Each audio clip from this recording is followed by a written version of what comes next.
की पौड़ी के पास में ही, हर की पौड़ी पर ही है। आप उनके महंत है। गंगा आदरणीय गंगा राम जी पुरोहित थे। जब रविदास जी गंगा स्नान के लिए वहां गए थे तो उनको किसी ने भी पूजा नहीं करने दी थी। खाली ये ब्राह्मण परिवार था। इनके परिवारों ने कहा नहीं, गुरु रविदास जी की पूजा मैं कराऊंगा। जब से हमारे चमार जाति के, रविदास जाति के ये पूजनीय संत हैं, कभी जाओगे आपके पूर्वज गए होंगे तो इन पे बहुत बड़े बड़े ग्रंथ लिखे हुए हैं जिन पे आपके पूर्वजों का नाम लिखा हुआ, कब आए थे, कब गए थे, सारा कुछ होता है। मैं आदरणीय पुरुषोत्तम जी का बहुत बहुत अभिनंदन करता हूँ कि आपने हमारी जाति की सेवा स्वीकार की। परंतु आज बड़ा खुशी का दिन है मेरे लिए कि जो वृक्ष हमने बोया था, आज वो वट वृक्ष की तरह दिखाई देता है। आज देश में अधिकतर राज्यों में शिरोमणि गुरुदास विश्वविद्यापीठ के शाखाएं हैं। विदेशों में 40 देशों के प्रतिनिधि मेरे को, उनके अध्यक्ष मुझे परसों मिले थे। यूरोप में 30 देश है, 10 देश अन्य हैं, वहां भी पीठ का निर्माण हो गया है। और ये सब गुरुदास जी की कृपा है। मन चंगा तो रविदास जी ने हमें दिया है।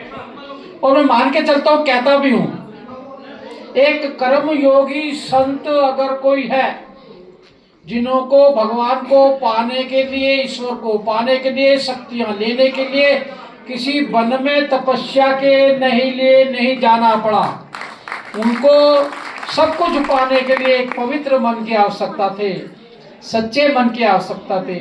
वो उनके मन में था, इसलिए उन्होंने अनेकों ने कसौटियों पर खरे उतरकर शिरोमणि की उपाधि, अब तक किसी को भी शिरोमणि की उपाधि नहीं मिली है, सिर्फ संत गुरु रविदास जी को। और ये हमने नहीं दिया, आपने नहीं दी है। मुझे अंतर्राष्ट्रीय अध्यक्ष आपने बनाया होगा, लेकिन संत गुरु रविदास जी की शिरोमणि की उपाधि अगर किसी ने दी है तो उस समय के तथाकथित ब्राह्मणों ने उनकी परीक्षा लेकर, उनको अनेकों ने कसौटी पे खरा उतार कर,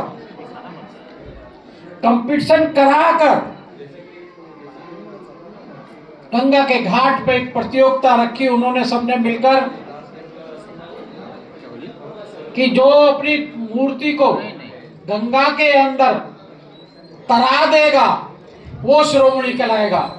सभी लोगों ने अपने अपने देवताओं को, अपने आराध्यों को मूर्तियां लेकर गए, गंगा के अंदर अर्पण किया, सबकी मूर्तियां जल प्रवाह हो गई। लेकिन संत गुरु रविदास जी ने कहा मन चंगा तो कटौती में गंगा। उन्होंने अपने जिस पर चमड़ा काटते थे वो उसकी पत्थर की थी, उसको गंगा के में तराया और वो तर गई। इसलिए वहां के संतों ने सबने मिलकर कहा ये संत गुरु रविदास जी ये संत ही नहीं है, ये शिरोमणि संत है। वहां उनको शिरोमणि की उपाधि मिली। और फिर मान के चलोगे उस समय सारे शहर में उनका भ्रमण कराया गया। ऐसे मेरे गुरु, मैं अपने आप को बहुत पुण्य मानता हूं कि मुझे ऐसे गुरु के चरणों में नमन कर आगे बढ़ने का मौका। उस समय काल के अंदर उन्होंने जो भी उनसे मिलता था वो उनका हो जाता था। उस समय उस मुस्लिम राजा ने कहा कि जाओ अपने आराधनी को कहा कि जाओ रविदास को बुला के लेके आओ और कहो उनसे मुस्लिम धर्म अपनाए। तो उनका अर्दली वहां गया और अर्दली वहां गया। जब राजा के पास 4, 5, 6, 7 दिन नहीं वापसी लौटा तो उन्होंने पूछा कहां गया वो। मालूम पड़ा वो भी गुरुजी का भक्त हो गया। ऐसे मेरे गुरुजी और अनेकों चीजें। ऐसा चाहूं राज में मिले सभी को अन, छोट बड़े संग बसे रविदास रहे प्रसन्न। ये खाली उनका दोहा नहीं है। मानव अधिकार का जो संविधान बना है उसके पहले पेज पर यही लिखा हुआ है, जिसके द्वारा मानव के सम्मान, इज्जत, भविष्य आधारित। ऐसा चाहूं राज में मिले सभी को अन्न, मतलब जो राजा है उसका फर्ज बनता है कि सबको खाना मुहैया कराए। छोट बड़े सब बसे, मतलब अमीर हो, गरीब हो, ऊंची जाति का हो, छोटी जाति का हो, कैसा भी कोई भी हो, साथ साथ रहेंगे, साथ साथ बसेंगे, तो मुझे रविदास जी को प्रसन्नता होगी। उन्होंने दोहों के माध्यम से उस समय शासकों को भी दिशा देने का काम किया और समाज को भी दिया। धर्म परिवर्तन के बहुत खिलाफ थे। कभी भी धर्म परिवर्तन करने की उन्होंने इजाजत नहीं दी किसी को भी। कहा सबको कि धर्म परिवर्तन नहीं करना है, ये धर्म जो हमारा अपना है यही धर्म सर्वोपरि है। कभी भी उन्होंने कोई इजाजत नहीं दी और उस समय संघर्ष किया, और वो संघर्ष आज तक भी चल रहा है। और आपके आसाम वासियों को तो बहुत आवश्यकता है इसकी। यहाँ की डेमोग्राफी बदलने का बहुत बड़ा षड्यंत्र चल रहा है। अनेक तरीके से प्रलोभन देकर धर्म परिवर्तन कराने का काम किया है। मेरे गुरुजी ने कहा था कि धर्म वही होता है जहां आदमी जन्मा है, उनके पिता बुजुर्ग कहाँ रहे हैं, वही होता है। उनके विचारों पे चलते हुए, और यही नहीं है, जात कभी छोटी बड़ी नहीं होती है। रविदास जन्म के कारणे होत न कोई नीच, नर को नीच कर है ओछे कर्म की कीच। जन्म से कोई नीच नहीं होता, जन्म से कोई शुभकास्ट नहीं होता, कोई जन्म से कोई अछूत नहीं होता है। जो उसके कर्म होते हैं, कर्मों के कारण उसको नीच कहा जाता है। एक मुझे कहा याद आता है, एक बार राजा के दरबार के अंदर उनको पकड़ कर ले गए, और जब वो दरबार में ले आकर उनको राजा को पेश किया, तो राजा कहने लगे इसका क्या कसूर है। बालक थे कि इनका कसूर क्या है। तो दूसरी पार्टी ने कहा, भाई एक मिनट, प्रॉब्लम कोई है क्यों आई थी दूसरे पैसे खर्च कर।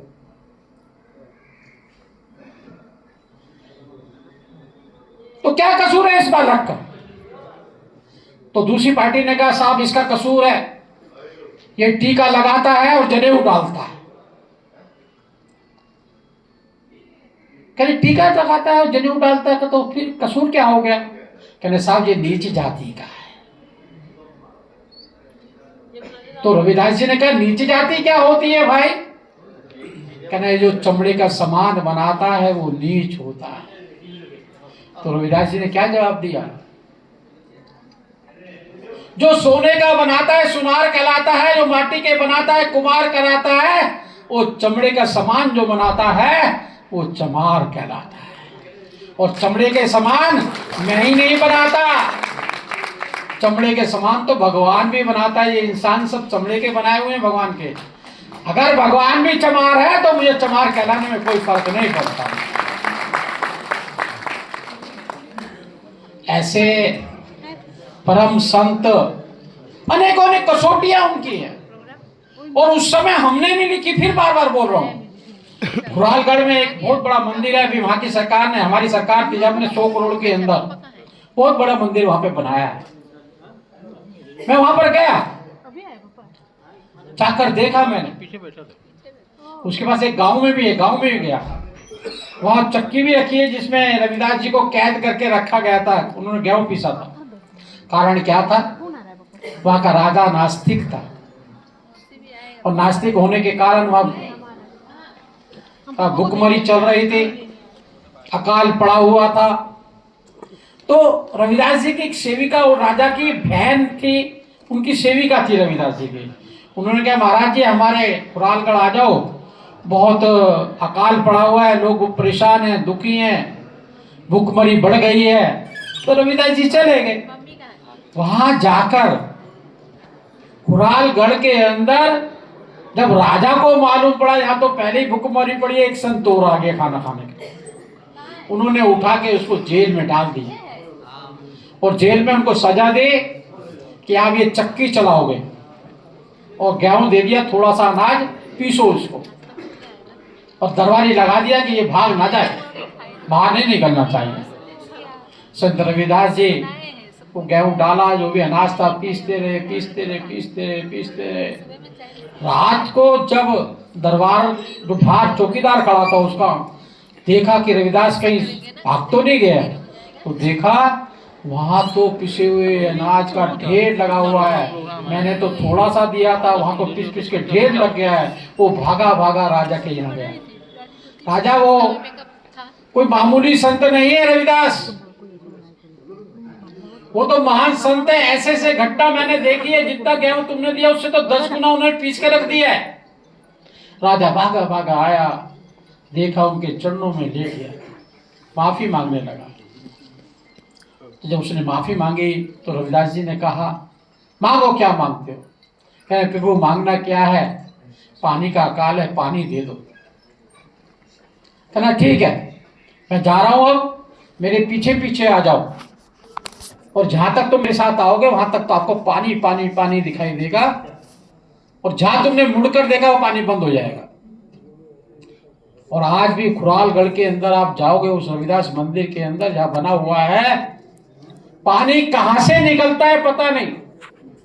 राजा को शक हुआ कि ये महाराज झूठ तो नहीं बोल रहा। उसने पीछे मुड़ के देखा था, 100 मीटर आगे के पीछे मुड़ के देखा, 100 पहले पानी निकलता है और 100 मीटर में पानी कहां जाता है किसी को भी पता नहीं है। एक बहुत बड़ा मंदिर खुरालगढ़ के अंदर बना हुआ है। एक कसौटियां थी महाराज जी की, और हमेशा महाराज जी उस कसौटियों पे खरे उतरे। बनारस में उनका जन्म स्थल है। आज हमारी सरकार ने वहां पर 30 एकड़ के अंदर बड़ा वन स्थल बनाने का काम किया है, खुरालगढ़ में काम किया है हमने। और तो और मैं बहुत बहुत धन्यवाद करना चाहता हूं मोदी जी का। तुगलक वाद मंदिर जो सबने देखा होगा, सुना होगा सबने, वो किसी कारण से कोर्ट के कारण वो टूट गया था। आज वो मंदिर हमने कब्जे में वो जगह ले ली है, सरकार के माध्यम से एक भव्य मंदिर बनाने का कार्यक्रम वहां पर।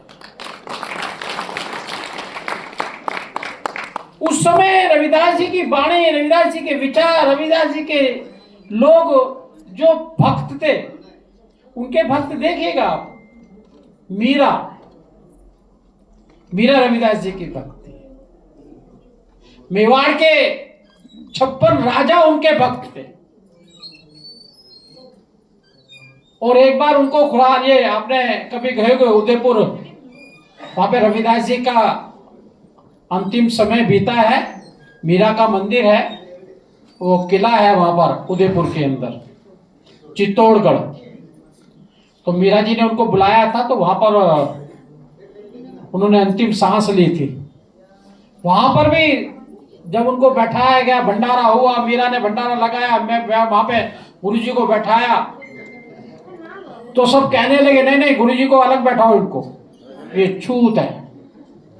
लेकिन आपको जान के आश्चर्य हुआ, जो कह रहे थे उन्होंने देखा जब भंडारा चालू हुआ, हर एक के बीच में संत रविदास जी बैठे थे, हर व्यक्ति के बीच में रविदास जी बैठे थे। ये रविदास जी का अपना जीवन देश को और समाज को, और आपको जान के आश्चर्य हुआ, उस समय गुरुवाणी, गुरुमुखी की रचना, गुरुमुखी के जो जन्मदाता हैं संत गुरु रविदास जी। हमारे एक अच्छे कार्यकर्ता, जैनू के जवाहरलाल यूनिवर्सिटी में गया था, बहुत कार्यकर्ता रिसर्च कर रहे हैं रविदास जी पर। उन्होंने रिसर्च की है और उसके बाद 1930 के अंदर संत गुरु रविदास जी के अनुयायी जीते हैं। हाँ, ये गुरबाणी की भाषा अगर किसी ने बनाई है तो संत गुरु रविदास जी ने बनाई है। ऐसे गुरु आज जिस प्रकार से देश और समाज चल रहा है, डॉक्टर भीमराव अंबेडकर जी के, संत गुरु रविदास जी की वाणी और अंबेडकर जी का संविधान, दोनों से सामंजस्य है। आज डॉक्टर बी.आर. अम्बेडकर जी हमारे देवता, वर्तमान के देवता हैं। मुझे ध्यान है मोदी जी ने एक भाषण दिया था, उन्होंने कहा मैंने पहला व्यक्ति ऐसा देखा है जिसने संविधान लिखा देश का, और संविधान के अंदर जो लिखते हुए उनके मन की जो पीड़ा थी, जो तकलीफ थी, जो दर्द उन्होंने अपने जीवन में सहा था, बच्चों को पढ़ने नहीं दिया गया, बच्चों का अंतिम संस्कार के लिए कपड़े भी नहीं थे, और तो और पत्नी को भी बीमार हो गई, सभी लोग बीमारी में रहे, एक आंसू उसके अंदर संविधान में नहीं था। संविधान में अगर था, मैं पहले भी भारतीय हूं और अंत में भी भारतीय हूं, भारत था उनके संविधान। इसलिए मैं मोदी जी का भी धन्यवाद करना चाहूंगा, जिन्होंने डॉक्टर बी.आर. अम्बेडकर जी को, किसी व्यक्ति को हम याद करते हैं जन्मदिन पे याद करते हैं, अच्छा होता है तो जन्मदिन पे याद करते हैं, ज्यादा अच्छा होता है उसके परिनिर्वाण दिवस पर भी याद करते हैं। बाकी को तो भूल जाते हैं, 2, 4, 20 साल 10 साल बाद भूल जाते हैं, लेकिन डॉक्टर बी.आर. अम्बेडकर जी को आज 3 दिन याद किया जाता है। जन्मदिन 14 अप्रैल, परिनिर्वाण दिवस 6 दिसंबर और 26 नवंबर संविधान दिवस। ये मोदी जी की देन है, जिन्होंने 2014 में बनते ही सबसे पहले पूछा संविधान दिवस को क्या करते हैं आप। कानून मंत्री अरुण जेटली जी थे, क्या करते हैं कि साहब हम तो इसको लॉ डे के रूप में बनाते हैं। लॉ डे क्या कि इस दिन कानून की बातें होती हैं, संविधान की बातें होती हैं, ये सब कहना, इस दिन आप अम्बेडकर जी को याद नहीं करते, नहीं साहब संविधान को याद करते हैं। तो उन्होंने कहा लॉ डे की कभी अधिसूचना जारी हुई है क्या? अरुण जेटली लगे 4, 5, 6 दिन सारा खाला, नहीं कहीं अधिसूचना जारी नहीं हुई। डॉक्टर उस दिन नरेंद्र मोदी जी ने कहा कि 26 नवंबर आगे से डॉक्टर बी.आर. अम्बेडकर जी के संविधान दिवस के रूप में माना जाए। तथाकथित उस समय के राजनीतिक दलों ने डॉक्टर अम्बेडकर जी को दलितों का नेता के रूप में प्रस्तावित किया, जैसे लगता है उन्होंने आरक्षण दे दिया, देश के अंदर आग लग गई, आरक्षण आरक्षण। लेकिन सही माने में डॉक्टर बी.आर. अम्बेडकर का चरित्र आपको जानना हो, उनके बारे में जानना हो, उनके त्याग के बारे में जानना हो, तो आप 2 दिन की डिबेट देखिएगा 26 नवंबर की 2015 की पार्लियामेंट की। उनकी डिबेट से मालूम पड़ता है कि डॉक्टर अम्बेडकर कितने दूरदर्शी थे। रिजर्व बैंक की कल्पना डॉक्टर अम्बेडकर जी थे। साथ साथ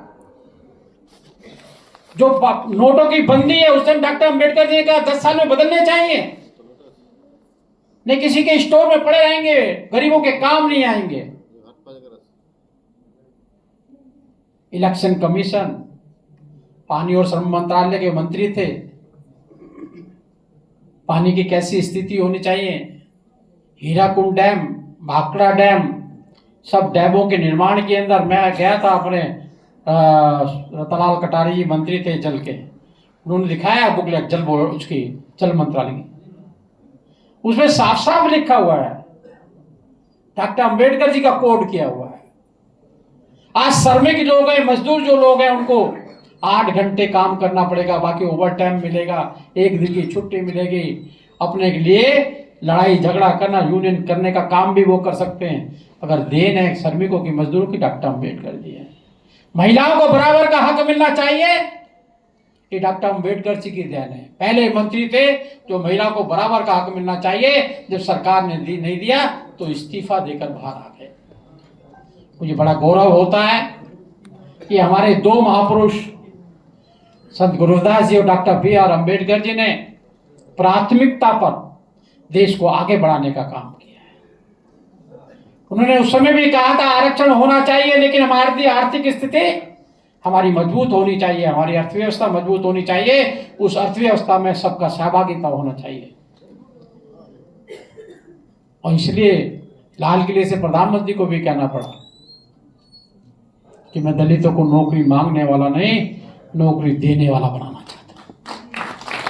उसी लाल किले से कहा गया 1.25 लाख बैंक की ब्रांचों को सबको आप बिजनेसमैन बनाइएगा, 1.25 लाख ब्रांचों को कहा गया। और आज मुझे गौरव होता है संविधान की सहायता से देश की आर्थिक व्यवस्था, देश की मजबूती के साथ साथ हमारा भी प्रभाव भी बढ़ रहा है, फ्यूचर भी बढ़ रहा है।